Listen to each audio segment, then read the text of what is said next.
आज हम भारतीय भूगोल की दूसरी क्लास में अध्ययन करेंगे भारतीय सीमा विस्तार के संबंध में। हम पढ़ेंगे भारत की स्थलीय सीमा, यानी कौन कौन से पड़ोसी देश भारत की सीमा को स्पर्श करते हैं और कितने राज्यों की सीमाएं भारतीय पड़ोसी देशों को स्पर्श करती हैं। दूसरा पॉइंट होगा भारत की तटीय सीमा, यानी कौन कौन से राज्य तटीय सीमा पर स्थित हैं या समुद्र को स्पर्श करते हैं। और आज की क्लास का तीसरा महत्वपूर्ण पॉइंट होगा सीमा संबंधित विवादित क्षेत्र, यानी भारत और पाकिस्तान और चीन के बीच में कौन कौन से ऐसे विवादित क्षेत्र हैं जिनके संबंध में लगातार संघर्ष की स्थिति बनी रहती है। प्रारंभ करते हैं हम आज की इस क्लास को। यह है आपके सामने भारत का मानचित्र। आप भौगोलिक स्थिति को अच्छे से ध्यान में रख करके चीजों को समझने की कोशिश कीजिएगा।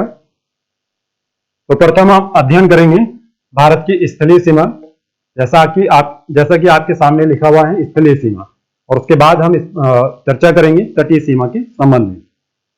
तो भारत की स्थलीय सीमा की कुल लंबाई कितनी है? 15,200 किलोमीटर, यानी गुजरात से प्रारंभ होकर के स्थलीय सीमा और इन क्षेत्रों में इन राज्यों से होते हुए और इधर बांग्लादेश से होते हुए पश्चिम बंगाल तक जो भारत की स्थलीय सीमा की लंबाई है वह है 15,200 किलोमीटर। तो कौन कौन से पड़ोसी देश भारत की सीमा को स्पर्श कर रहे हैं? इधर देखेंगे आप उत्तर पश्चिमी क्षेत्र में, इधर पाकिस्तान का क्षेत्र है, पाकिस्तान, और इधर अफगानिस्तान यहां से स्पर्श करता है। यहां पर चीन, नेपाल, भूटान, इधर म्यांमार और बांग्लादेश। तो कुल कितने पड़ोसी देश हैं जो भारत को स्पर्श करते हैं? तो पड़ोसी देशों की जो संख्या है वो है 7। तो 7 पड़ोसी देश भारत की सीमा को स्पर्श करते हैं। अब हम चर्चा करेंगे कि किन किन पड़ोसी देशों को कौन कौन से राज्य स्पर्श करते हैं और उनकी कितने किलोमीटर की सीमा भारत या भारतीय राज्यों को स्पर्श करती है। तो प्रथम हम पढ़ते हैं पाकिस्तान। पाकिस्तान भारत के किन किन राज्यों को स्पर्श करता है और कौन से केंद्र शासित प्रदेशों को स्पर्श कर रहा है? तो आप देखेंगे यहां पर यह है गुजरात की सीमा पाकिस्तान को स्पर्श करते हैं। के बाद राजस्थान का क्षेत्र है, फिर पंजाब का क्षेत्र है, यहां जम्मू और कश्मीर केंद्र शासित प्रदेश और फिर लद्दाख केंद्र शासित प्रदेश। तो आप देखिएगा 3 राज्य और 2 केंद्र शासित प्रदेश, 3 राज्य 2 केंद्र शासित प्रदेश पाकिस्तान की सीमा को स्पर्श करते हैं। इनमें सर्वाधिक स्पर्श करने वाला कौन सा राज्य है? राजस्थान, जो सामने दिख रहा है आपको। राजस्थान पाकिस्तान की सीमा को सर्वाधिक स्पर्श करता है। और कितने किलोमीटर सीमा ये पाकिस्तान के साथ में भारत की स्पर्श करते हैं? 3,323 किलोमीटर की सीमा पाकिस्तान के साथ में भारत की स्पर्श करती है। के बाद अफगानिस्तान है। अफगानिस्तान लद्दाख के इस क्षेत्र में भारत को स्पर्श करता है। और ये जो क्षेत्र है पीओके का क्षेत्र है, जो यानी पाकिस्तान के द्वारा अधिकृत किया गया है। पाकिस्तान ऑक्युपाइड कश्मीर का ये क्षेत्र है, लेकिन हम यहां देख रहे हैं ये लद्दाख के क्षेत्र के अंतर्गत है।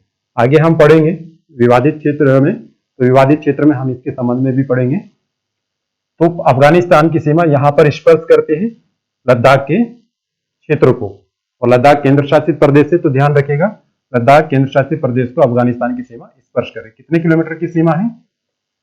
106 किलोमीटर की ये सीमा है जो स्पर्श करती है भारत को। उसके बाद चीन, यहां देखेंगे आप लद्दाख का क्षेत्र, लद्दाख के बाद में हिमाचल प्रदेश, हिमाचल प्रदेश के बाद ये हिमाचल प्रदेश के बाद में उत्तराखंड का क्षेत्र है, उत्तराखंड के बाद यहां पर ये सिक्किम का क्षेत्र है, सिक्किम के बाद ये अरुणाचल प्रदेश। तो ये 4 राज्य और 1 केंद्र शासित प्रदेश, आप यहां पर याद रखिएगा 4 राज्य और 1 केंद्र शासित प्रदेश, यानी कि 1 यूटी यूनियन टेरिटोरी। तो ये केंद्र शासित प्रदेश स्पर्श करता है चीन की सीमा को। अब कितने किलोमीटर की सीमा चीन की भारत को स्पर्श करते हैं, यह भी महत्वपूर्ण पॉइंट रहेगा। 3,488 किलोमीटर चीन की सीमा या भारत की सीमा चीन को स्पर्श करती है। अब यहां पर नेपाल को स्पर्श करने वाले भारतीय राज्य कौन कौन से हैं? यहां पर उत्तराखंड के बाद ये उत्तर प्रदेश का क्षेत्र है, उत्तर प्रदेश के बाद बिहार का क्षेत्र है, बिहार के बाद यहां पर आप देखेंगे ये पश्चिम बंगाल का क्षेत्र है, और इस पश्चिम बंगाल से ऊपर सिक्किम का क्षेत्र है। तो सिक्किम, पश्चिम बंगाल और इधर बिहार के बाद उत्तर प्रदेश और उत्तराखंड, 5 राज्य जो स्पर्श करते हैं नेपाल की सीमा को। और कितने किलोमीटर सीमा ये भारत को स्पर्श करती है नेपाल की? वह है 1751 किलोमीटर का ये क्षेत्र नेपाल के साथ में भारत का स्पर्श करता है। आगे भूटान का देखेंगे। भूटान में कौन कौन से राज्य स्पर्श कर रहे हैं? सिक्किम के बाद में पश्चिम बंगाल के बाद असम के बाद में अरुणाचल प्रदेश। तो ये 4 राज्य हैं जो स्पर्श कर रहे हैं भूटान की सीमा को। और कुल कितने किलोमीटर भूटान की सीमा भारत को स्पर्श करती है, या ये कह सकते हैं कि भारत की सीमा भूटान को स्पर्श करती है? तो 699 किलोमीटर सीमा भूटान के साथ भारत की अंतर्राष्ट्रीय सीमा है। अब यहां देखिएगा, यह है म्यांमार का क्षेत्र। अब म्यांमार की सीमा यहां से प्रारंभ होती है, यानी अरुणाचल प्रदेश का यहां से ऊपर का जो क्षेत्र है वो चीन के साथ स्पर्श करता है, और इस अरुणाचल प्रदेश के इस सीमा से नीचे का जो क्षेत्र है ये यहां पर ये स्पर्श कर रहा है म्यांमार के साथ। तो अरुणाचल प्रदेश के बाद नागालैंड के बाद में मणिपुर के बाद मिजोरम का क्षेत्र है। तो ये 4 राज्य हैं जो म्यांमार की सीमा को स्पर्श कर रहे हैं। ये ध्यान रखिएगा आप, किन किन पड़ोसी देशों को भारत के 4 राज्य स्पर्श करते हैं। इधर भी आप देख लीजिएगा, यहां 3 राज्य हैं, ये 4 राज्य हैं, और ये भी 4 राज्य हैं, और भूटान के साथ में भी 4 राज्य। सामने देखिएगा, भूटान, चीन और इधर म्यांमार, और नेपाल के साथ 5 राज्य। और म्यांमार की कितने किलोमीटर की सीमा भारत को स्पर्श करती है, ये भी आप याद रख लीजिएगा। 1643 किलोमीटर क्षेत्र स्पर्श करता है म्यांमार को। उसके बाद हम चर्चा करते हैं बांग्लादेश के संबंध में। बांग्लादेश की कितने किलोमीटर सीमा भारत को स्पर्श करती है, और कौन कौन से राज्य भारत के कौन कौन से राज्य बांग्लादेश को स्पर्श करते हैं? ये महत्वपूर्ण पॉइंट है। सबसे ज्यादा जो क्वेश्चन सीमा के संबंध में पूछा जाता है वो बांग्लादेश के ही संबंध में आता है। तो आप देखिएगा, यहां पर ये है पश्चिम बंगाल के बाद आसाम का क्षेत्र है। असम का जो क्षेत्र है वो यहां पर स्पर्श करेगा, और यहां से स्पर्श करता है त्रिपुरा के ऊपर के क्षेत्र में, मेघालय के नीचे। तो 2 जगह से बांग्लादेश को स्पर्श कर रहा है असम। बीच में मेघालय के बाद त्रिपुरा के बाद में मिजोरम का क्षेत्र है। तो ध्यान रखिएगा, पश्चिम बंगाल, असम, मेघालय, त्रिपुरा और मिजोरम, तो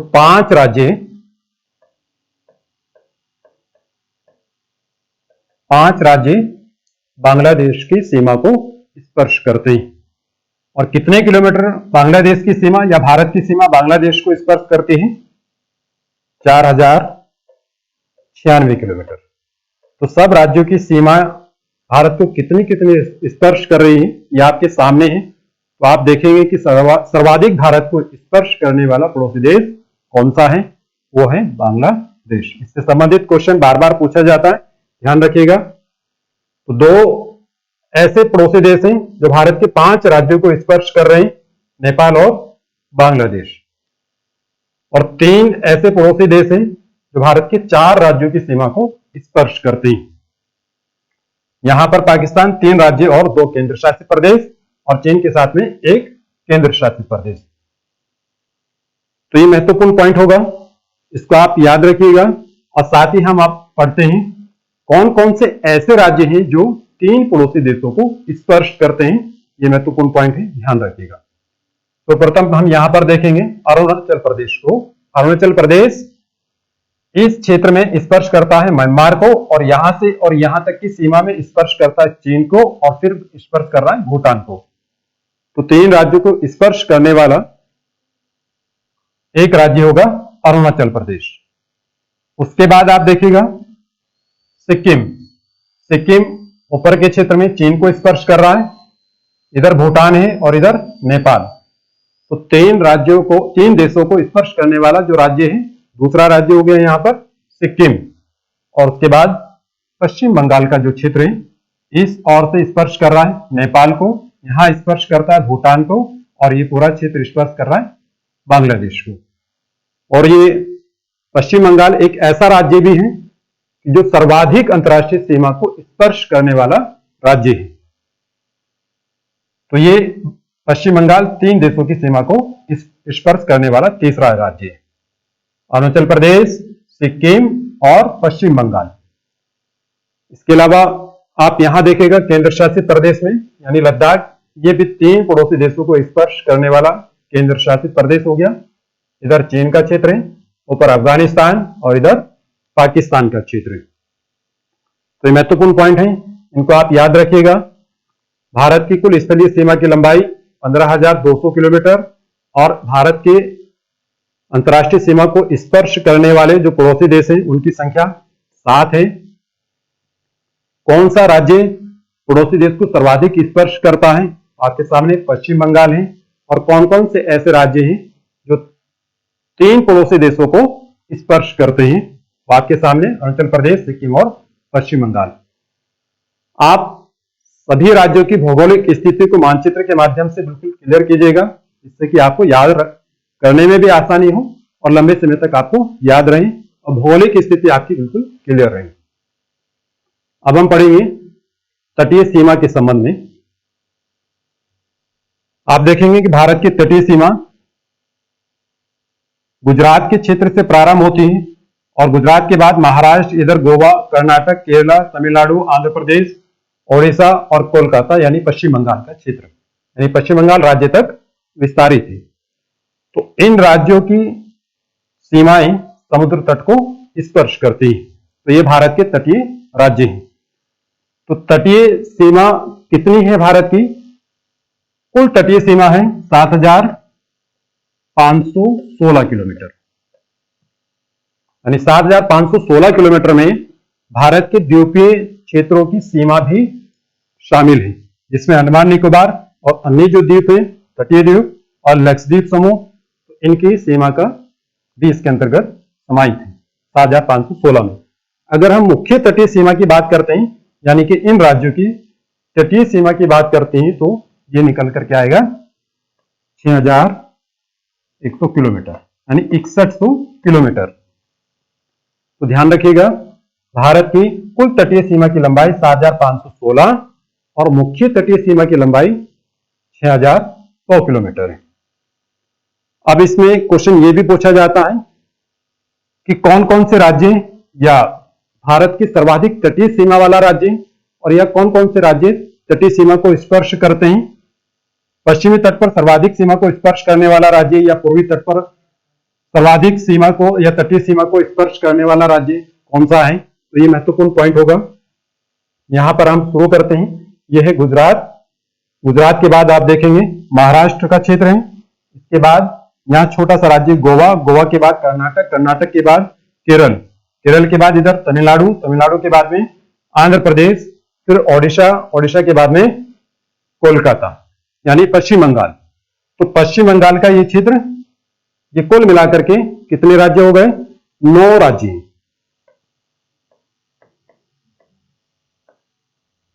यानी 9 राज्य जो भारत की तटीय सीमा को स्पर्श करते हैं। ये महत्वपूर्ण पॉइंट है। इसी के साथ में स्थलीय सीमा का भी क्वेश्चन पूछा जाता है कि कितने राज्य ऐसे हैं जो अंतर्राष्ट्रीय सीमा पर स्थित हैं। तो कितने राज्य हैं आप गिन सकते हैं, आपके सामने मानचित्र है, आप यहां पर ध्यान रखिएगा। तो ये 16 राज्य हैं, 16 राज्य और 2 केंद्र शासित प्रदेश जो स्थलीय अंतर्राष्ट्रीय सीमा पर स्थित है। अब यहां पर सर्वाधिक तटीय सीमा वाला जो राज्य है वो है गुजरात। गुजरात 1214 किलोमीटर तटीय सीमा वाला राज्य है। ये क्वेश्चन पूछा जाता है। पश्चिमी तट पर भी ये सर्वाधिक होगा, जब पूरे भारत में ही सबसे बड़ी तटीय सीमा वाला राज्य है। लेकिन कभी क्वेश्चन पूर्वी तट के लिए पूछ लिया जाता है, पूर्वी तट पर सर्वाधिक तटीय सीमा वाला राज्य कौन सा है, तो वो है यहां पर आंध्र प्रदेश। 973, यहीं पर 975 भी मिलता है, तो 973 किलोमीटर तटीय सीमा है आंध्र प्रदेश की। और इसके बाद में सर्वाधिक तटीय सीमा वाला जो राज्य है वो है तमिलनाडु। तमिलनाडु के बाद में आप देखेंगे इधर महाराष्ट्र का क्षेत्र है, महाराष्ट्र के बाद में केरला का क्षेत्र है, केरल के बाद में ओडिशा का क्षेत्र है, ओडिशा के बाद में फिर इधर कर्नाटक है, और कर्नाटक के बाद में पश्चिम बंगाल है, और पश्चिम बंगाल के बाद इधर गोवा है। तो ये है भारत की तटीय सीमा को स्पर्श करने वाले घटते हुए क्रम में राज्य, यानी सीमा के घटते हुए क्रम में, तटीय सीमा के घटते हुए क्रम में कौन कौन से राज्य स्थित हैं। अब इसमें अगर केंद्र शासित प्रदेश और राज्यों के क्रम में क्वेश्चन पूछ लिया जाता है कि सर्वाधिक तटीय सीमा वाला राज्य कौन सा है, तो अगर राज्यों के संबंध में क्वेश्चन पूछा जा रहा है, ऑप्शन में आपके राज्य है तो गुजरात होगा, और अगर अंडमान निकोबार भी है तो अंडमान निकोबार सर्वाधिक तटीय सीमा वाला राज्य है, जिसकी तटीय सीमा गुजरात से भी अधिक है। तो इनको ध्यान रखिएगा, ये महत्वपूर्ण पॉइंट है जो भारत की सीमा विस्तार से संबंधित है।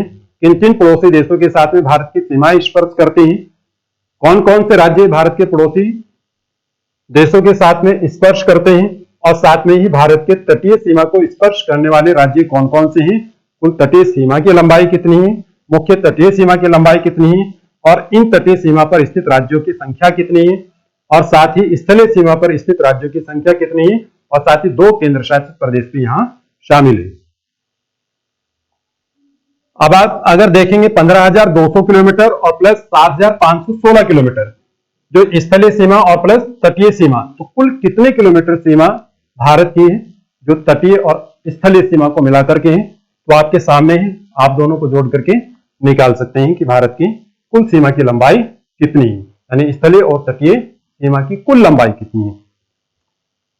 अब हम पढ़ेंगे, महत्वपूर्ण पॉइंट रहेगा आज के इस सेशन का तीसरा महत्वपूर्ण पॉइंट होगा भारत के विवादित क्षेत्र, यानी पाकिस्तान और पाकिस्तान के साथ चीन, यानी चीन और पाकिस्तान के साथ भारत के कौन कौन से ऐसे क्षेत्र हैं जो विवादित क्षेत्र हैं। सर्वप्रथम हम देखेंगे पाकिस्तान के संबंध में, जो ये ग्रीन क्षेत्र आप देख रहे हैं, अभी हमने इससे पहले मैप में जो देखा था, ये पूरा क्षेत्र भारत के मानचित्र के अंतर्गत दर्शाया गया है। और यहां अगर आप देखेंगे तो ये क्षेत्र जो ग्रीन क्षेत्र है ये पाकिस्तान के अधिकार क्षेत्र के अंतर्गत शामिल है। इधर ये लाल जो क्षेत्र आप देख रहे हैं तो ये है अक्साई चीन और इस पर अधिकार है चीन का। और यहां पर आप ग्रीन और रेड जो लाइन देख रहे हैं ये क्षेत्र भी चीन के पास में है। तो ये 3 महत्वपूर्ण विवादित क्षेत्र हैं जम्मू एंड कश्मीर एवं लद्दाख केंद्र शासित प्रदेश के अंतर्गत। तो इन पर कब कब अधिकार किया गया, ये कब ये क्षेत्र पाकिस्तान के पास गया, ये क्षेत्र कब चीन के पास गया और ये क्षेत्र कब चीन के द्वारा अधिकृत किया गया, तो इसके विषय में हम चर्चा करते हैं। और साथ ही हम पढ़ेंगे इन सीमाओं पर कौन कौन से ऐसे क्षेत्र हैं जो लगातार भारत और चीन के बीच में संघर्ष का कारण बनते हैं, जहां पर लगातार संघर्ष की स्थिति बनी रहती है। तो सर्वप्रथम हम यहां से शुरू करते हैं। यह है जम्मू कश्मीर का क्षेत्र, यहां पर ये जम्मू कश्मीर केंद्र शासित प्रदेश का क्षेत्र है। और यहां से और यहां तक का जो ये क्षेत्र है, इससे इधर जो क्षेत्र है ये पूरा ये है लद्दाख केंद्र शासित प्रदेश। तो यहां से प्रारंभ करते हुए, इस क्षेत्र से प्रारंभ करते हुए और इस क्षेत्र तक का जो क्षेत्र ये है यहां पर ग्रीन क्षेत्र, ये ग्रीन क्षेत्र पाकिस्तान के अंतर्गत कहलाता है आजाद कश्मीर। और भारत इस क्षेत्र को बोलते हैं गुलाम कश्मीर, यानी इस पर अधिकार है पाकिस्तान का, तो वहां पर ये आजाद कश्मीर के नाम से है। और भारत का ये क्षेत्र है, भारत के द्वारा क्लेम किया गया है, हमारे देश के द्वारा क्लेम किया गया है, तो ये एक गुलाम कश्मीर के नाम से जाना जाता है। और पाकिस्तान, हमारा जो जम्मू एंड कश्मीर का क्षेत्र है, इसको गुलाम कश्मीर कहता है। तो ध्यान रखिएगा, ये क्षेत्र है, यहां से और यहां तक का जो क्षेत्र है ये है गुलाम कश्मीर। अब ऊपर ये क्षेत्र है, यहां पर आपको लिखा हुआ नजर आ रहा है, ये है पीओके, शॉर्ट में पीओके, फुल फॉर्म लिखिए पाक ऑक्युपाइड कश्मीर, यानी पाक अधिकृत कश्मीर का ये क्षेत्र है, ये पूरा क्षेत्र। अभी कब पाकिस्तान के द्वारा कब्जा किया गया, पाकिस्तान ने इस क्षेत्र पर कब अधिकार किया, तो इस क्षेत्र में जम्मू एंड कश्मीर, जिस समय भारत स्वतंत्र हुआ तो स्वतंत्रता के समय यहां एक रियासत थी और रियासत के जो प्रमुख यानी राजा थे हरि सिंह। तो राजा हरि सिंह इस क्षेत्र को एक स्वतंत्र राष्ट्र के रूप में रखना चाहते थे। इनके सामने ऑप्शन था कि या तो ये पाकिस्तान के साथ में जाए या भारत संघ के साथ में शामिल हो, लेकिन ये आजादी के समय तक ये क्लियर नहीं कर पाए, डिसीजन नहीं ले पाए कि ये पाकिस्तान के साथ में शामिल हो या फिर भारत के साथ में शामिल हो। तो उसी समय पर, जिस समय भारत के सीमा का निर्धारण किया गया, यानी अगस्त 1947 में, ये तो पॉइंट हमारा रह गया, इसके बाद हम इसको पढ़ेंगे। ये पॉइंट, इससे पहले पॉइंट के अंतर्गत हमें कवर करना था लेकिन नहीं कर पाए, अब उसको कवर कर लेंगे हम अभी इस पॉइंट को क्लियर करने के बाद। तो जिसमें अगस्त 1947 में भारतीय सीमा का, यानी पाकिस्तान के साथ सीमा का जब निर्धारण किया गया, तो उसके बाद में अक्टूबर 1947 की बात है, अक्टूबर 1947 में इस क्षेत्र में जो अभी शासित है राजा हरि सिंह के द्वारा, जो अभी ये निर्णय नहीं कर पाए कि किस देश के साथ में उनको शामिल होना है, तो इस क्षेत्र पर अधिकार करने के लिए अक्टूबर 1947 में पाकिस्तान की सेना ने इधर मार्च कर दिया। तो इस क्षेत्र पर जब पाकिस्तान की सीमा के द्वारा आक्रमण किया जाता है, तो राजा हरि सिंह अपने इस क्षेत्र को बचाने के लिए, कि जब उनको यह आभास हो जाता है कि उनकी सेना पाकिस्तान की सेना का सामना नहीं कर पाएंगी, तो उन्होंने अपने क्षेत्र को या इस क्षेत्र को बचाने के लिए तत्कालीन भारत के प्रधानमंत्री पंडित नेहरू से मदद मांगी थी। लेकिन पंडित नेहरू ने कुछ शर्तों के साथ विलय पत्र पर हस्ताक्षर कराने के बाद में भारतीय सेना को इस क्षेत्र पर अधिकार करने के लिए, इस क्षेत्र को पाकिस्तान से बचाने के लिए सेना को हरि सिंह को सेना की सहायता प्रदान की। तो भारत और पाकिस्तान के बीच में ये संघर्ष प्रारंभ होता है और ये भारत का पाकिस्तान का पहला युद्ध होता है 1947-48 का। इसमें भारत इस पूरे क्षेत्र को, जिसमें अक्साई चीन भी शामिल है और ये पूरा क्षेत्र शामिल है जो इस समय भारत के पास में है, इस क्षेत्र को बचाने में सफल रहा। लेकिन अप्रैल 1948 में यूएनओ में, सुरक्षा परिषद में एक प्रस्ताव पारित किया गया और उस प्रस्ताव में युद्ध विराम दोनों देशों के द्वारा घोषित किया गया और युद्ध विराम की जो स्थिति रही वो यथा स्थिति के आधार पर युद्ध विराम घोषित किया गया, यानी कि जिस क्षेत्र पर जिस देश का अधिकार है वो उसी के ही पास रहेगा और बाकी जो भी संबंधित विवादित क्षेत्र है या सीमा से संबंधित इस क्षेत्र में जो भी विवाद है वो आपसी बातचीत के माध्यम से निपटाया जाएगा। तो यहां इन क्षेत्रों पर ये जो सीमा आपको नजर आ रही है, इस पर अधिकार था, यहां तक अधिकार कर चुका था पाकिस्तान और बाकी क्षेत्र पर अधिकार रहा भारत का। तो यथा स्थिति तब से और अभी तक बनी हुई है।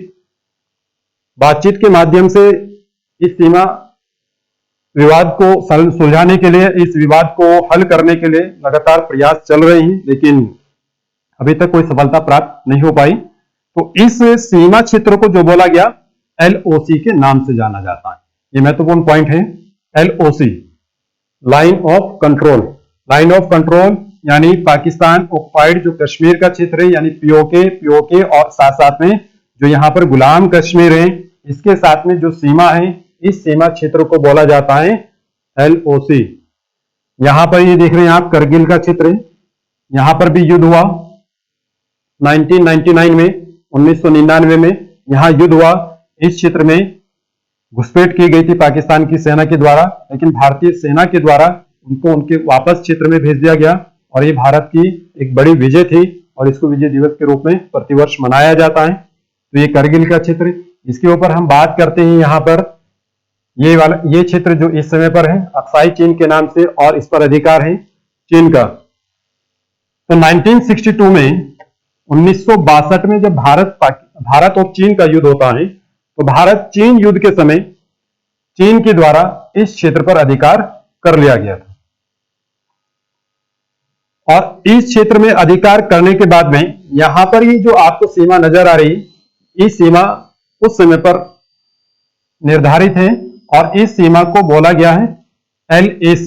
इधर ध्यान रखिएगा ये LOC है, LOC और ये क्षेत्र है LAC। क्वेश्चन पूछ लिया था LAC किस देश के साथ में भारत की सीमा है या विवादित क्षेत्र में भारत यानी लद्दाख क्षेत्र और अक्साई चीन के बीच में सीमा किस नाम से जानी जाती है, तो यह है LAC, line of actual control. लेकिन इसमें भी लगातार संघर्ष की स्थिति बनी हुई है। इस सीमा क्षेत्र में यहां पर चीन की सेना के द्वारा लगातार आगे इधर लद्दाख के क्षेत्र में घुसपैठ करने की कोशिश लगातार की जा रही है। इसी कारण से भारतीय सेना और चीन की सेना के बीच में लगातार संघर्ष की स्थिति बनी रहती है। कुछ समय पहले कुछ क्षेत्र यहां पर बड़े चर्चा में रही जहां बड़ा संघर्ष हुआ और संघर्ष के बाद में भारतीय सेना और चीन की सेना में शहीद भी हुए भारतीय सैनिक। तो वो कौन कौन से क्षेत्र हैं इनसे संबंधित पॉइंट पूछा जाता है। तो आप देखिएगा इस क्षेत्र में एक यहां पर आप ये भी याद रखिएगा, ये जो क्षेत्र है यहां पर ये क्षेत्र है काराकोरम दर्रा, यहां ये काराकोरम दर्रा और इसके बाद में यहां पर एक क्षेत्र आता है जिसको बोला जाता है दौलत बेग ओल्डी, DBO, दौलत बेग ओल्डी का ये क्षेत्र है। यहां पर भी लगातार संघर्ष की स्थिति बनी रहती है और यहां पर क्षेत्र आता है एक गलवान। गलवान ये कुछ समय पहले बड़े चर्चा में रहा, तो आप याद रखिएगा गलवान भारत और चीन के बीच एक विवादित क्षेत्र है जहां पर चीन की सेना और भारत की सेना के बीच संघर्ष की स्थिति बनी रहती है। और यहां पर क्षेत्र है जिसको बोलेंगे पेंगोंग त्सो, यह भी कुछ समय पहले बड़ा चर्चा का विषय था। यहां पर लगातार काफी लंबे समय तक संघर्ष की स्थिति बनी रही और यहां पेंगोंग त्सो में जो झील है वहां पर कुछ सूचनाएं ऐसी थी कि चीन के द्वारा कुछ यहां पर कुछ कंस्ट्रक्शन का कार्य किया गया है और इस क्षेत्र में थोड़ा आगे बढ़ करके भारत के कुछ क्षेत्रों पर सीमावर्ती क्षेत्र पर भी कुछ अधिकार किया गया है। तो पेंगोंग त्सो याद रखेंगे,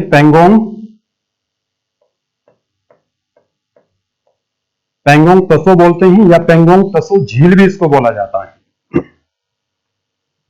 पेंगोंग त्सो या पेंगोंग त्सो झील। तो ये कुछ विवादित क्षेत्र हैं। इस क्षेत्र में अक्साई चीन में या लद्दाख के क्षेत्र में भारत के और चीन के बीच में। अब हम यहां बात करते हैं ये जो रेड और ग्रीन क्षेत्र हैं, इस रेड ग्रीन क्षेत्र में किसका अधिकार है, तो ये वर्तमान में जो अधिकार क्षेत्र में है वो चीन के हैं।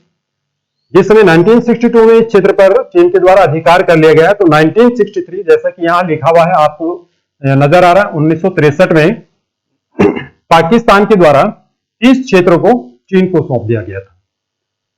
ये क्वेश्चन पूछा भी जाता है कि क्षेत्र का नाम क्या है, तो आप याद रखिएगा ये क्षेत्र कहलाता है शक्सगाम यानी शक्सगाम घाटी। शक्सगाम घाटी को पाकिस्तान ने जो 1947-48 में युद्ध में जो इस क्षेत्र पर अधिकार किया गया था पूरे पीओके के क्षेत्र में, तो पीओके का कुछ पार्ट दे दिया गया शक्सगाम घाटी को चीन को।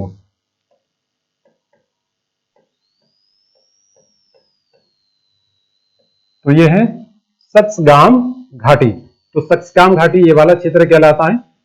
ये तो चीन ने युद्ध के 1962 में इस पर अधिकार किया और इस क्षेत्र को 1963 में पाकिस्तान ने चीन को दिया। तो ये कुछ विवादित क्षेत्र हैं। साथ ही हम यहां पर बात करते हैं ये जो क्षेत्र है जो विश्व का सबसे ऊंचाई पर स्थित युद्ध स्थल है सियाचिन ग्लेशियर, तो ये भी महत्वपूर्ण पॉइंट होता है।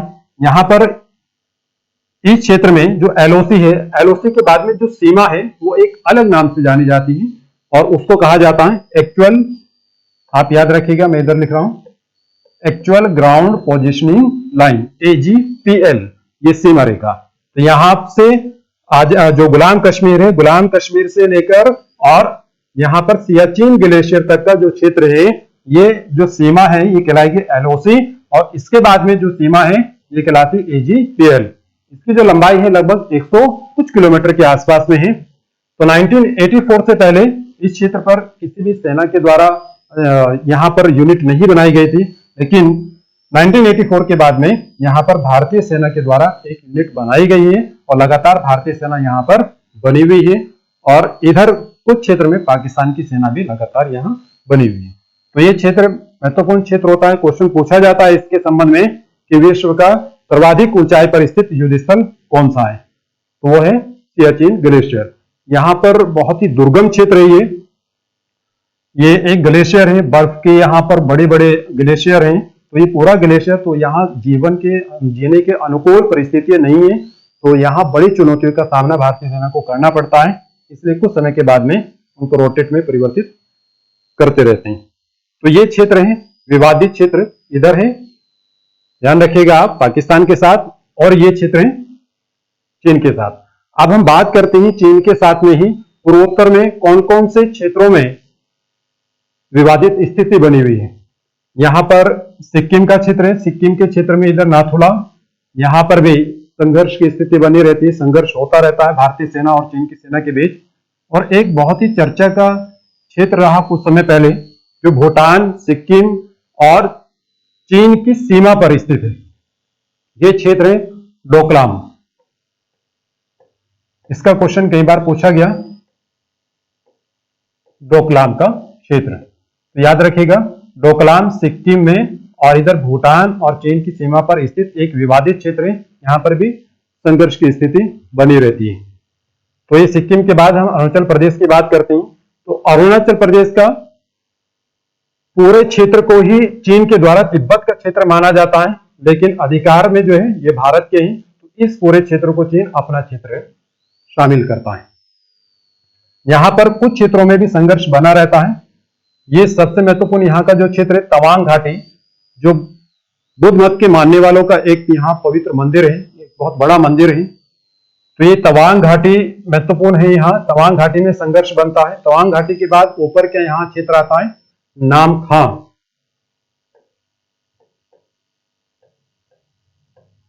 ये नामखां का क्षेत्र है। नामखां क्षेत्र में भी संघर्ष की स्थिति बनी रहती है।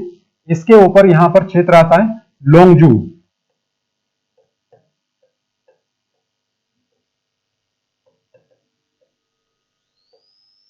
लोंगजू, इस लोंगजू में भी संघर्ष चलता रहता है, दोनों सेनाओं के बीच में कुछ झड़प होती रहती है। इसके बाद में यहां पर एक क्षेत्र आता है जो महत्वपूर्ण क्षेत्र है दिबांग घाटी। दिबांग घाटी के ही जस्ट नीचे दीचू का क्षेत्र है। यहां पर भी कुछ संघर्ष चलता रहता है, लेकिन बीच बीच में अभी कुछ समय पहले चर्चा में था, सैटेलाइट के द्वारा ली गई तस्वीरों से यहां पर पता चला था कि चीन की सेना के द्वारा या चीन के द्वारा इस सीमा के अंदर कुछ ग्रामीण क्षेत्र में एक कॉलोनी बसाई गई है। अभी कुछ समय पहले भी यहाँ पर चीन के द्वारा कुछ भाषाएं घोषित की गई है, भाषाओं को बदला गया है, और चीन की सेना इन क्षेत्रों में, ग्रामीण क्षेत्रों में यहाँ पर घुसपैठ करती है। घुसपैठ करने के बाद में स्थानीय लोगों को परेशान भी किया जाता है, कुछ क्षेत्रों पर नाम वगैरह लिख करके वापस चले जाते हैं। तो ये लगातार भारत के और चीन के बीच में, जो मैंने आपको बताया, ये विवादित क्षेत्र है, इनको ध्यान रखिएगा। इससे पहले हमारा एक पॉइंट जो छूटा है उसके संबंध में हम चर्चा करते हैं। अभी भारत की स्थलीय सीमा से संबंधित स्थलीय सीमा में एक क्वेश्चन और महत्वपूर्ण रहता है कि भारत और पाकिस्तान की स्थलीय सीमा किस नाम से जानी जाती है। तो भारत और पाकिस्तान के बीच में यहां से प्रारंभ होते हुए, और ये ध्यान रखिएगा ये जो सीमा है ये है पंजाब और जम्मू कश्मीर की जो बीच जो सीमा है, तो वहां तक का जो क्षेत्र है ये कहलाता है रेड क्लिफ सीमा रेखा। और इसी के साथ, क्योंकि जिस समय भारत का पार्टीशन हुआ उसी समय ये था पश्चिमी पाकिस्तान और ये था पूर्वी पाकिस्तान, तो ये सीमा भी जो बांग्लादेश की है ये भी है रेड क्लिफ सीमा रेखा। तो दोनों रेड क्लिफ सीमा रेखा है, ध्यान रखिएगा। रेड क्लिफ के द्वारा इन सीमाओं का निर्धारण किया गया, और ये सीमा जो है ये जम्मू कश्मीर की सीमा नहीं है, वो हमने अभी चर्चा किया इससे पहले टॉपिक में। तो यहां से और गुजरात तक का क्षेत्र यानी जम्मू कश्मीर के और पंजाब के सीमा से इधर गुजरात की सीमा तक का क्षेत्र ये रेड क्लिफ है, और यहां पर ये पूरा क्षेत्र जो सीमा है ये भी रेड क्लिफ सीमा रेखा है। इनमें जो सुरक्षा का कार्य किया जाता है कौन से अर्धसैनिक बलों के द्वारा किया जाता है, तो पाकिस्तान और बांग्लादेश की सीमा सुरक्षा का कार्य बीएसएफ के द्वारा किया जाता है, ध्यान रखिएगा। उसके बाद में ये जो क्षेत्र है चीन की सीमा रेखा, चीन की सीमा रेखा कहलाती है मैकमोहन रेखा।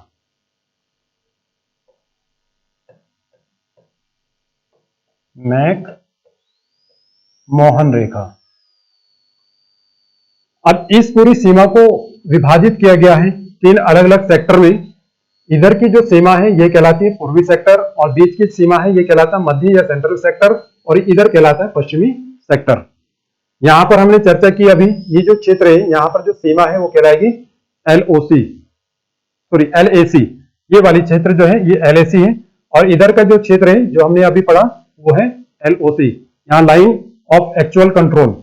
और वास्तविक रूप से जो मैकमोहन रेखा है वो यहाँ पर ये है संबंधित क्षेत्र, यहां से और यहां तक का जो सीमा रेखा है अरुणाचल प्रदेश की और तिब्बत क्षेत्र यानी चीन की।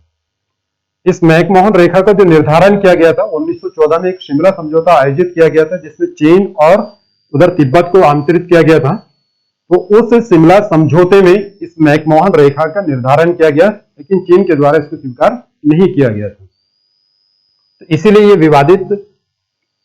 विवादित क्षेत्र है और विवाद की स्थिति यहां पर लगातार बनी रहती है। और इसके बाद हम यहां अफगानिस्तान की बात करते हैं। क्वेश्चन के पहले पूछा भी गया है कि भारत और अफगानिस्तान के बीच में स्थित सीमा रेखा को किस नाम से जाना जाता था, ये ध्यान रखिएगा। तो यहां पर यह है सीमा धुरंध रेखा।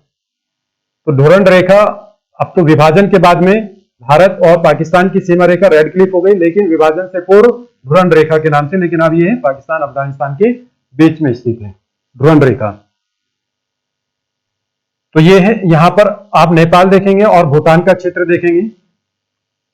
इसकी सीमा सुरक्षा का जो कार्य किया जाता है वो SSB के द्वारा किया जाता है, और चीन के साथ में जो सीमा सुरक्षा का कार्य किया जाता है वो ITBP के द्वारा किया जाता है। म्यांमार सीमा क्षेत्र के साथ सीमा सुरक्षा का कार्य यहाँ पर असम राइफल के द्वारा किया जाता है, और बांग्लादेश का हम BSF पढ़ चुके हैं, BSF यहाँ सुरक्षा का कार्य करती है। तो ये हमारे आज के इस सेशन के महत्वपूर्ण बिंदु हैं। मैं समझता हूं कि आज की क्लास में आप लोगों को भौगोलिक स्थिति को देखते हुए सारी चीजें क्लियर हो गई होंगी। फिर भी यदि आपका कोई कंफ्यूजन है तो आप उसके लिए कमेंट के माध्यम से पूछ सकते हैं। आज के सेशन को हम यही समाप्त करते हैं। नेक्स्ट सेशन हम शुरू करेंगे। इसी सीरीज का तीसरा हमारा टॉपिक रहेगा, महत्वपूर्ण टॉपिक होगा, जिसमें हम भारत और भारतीय राज्यों के क्षेत्रफल के विषय में विस्तार से अध्ययन करेंगे। इस सेशन को आप लाइक कीजिए, अपने दोस्तों को शेयर कीजिए और हमारे चैनल को सब्सक्राइब कीजिए। धन्यवाद।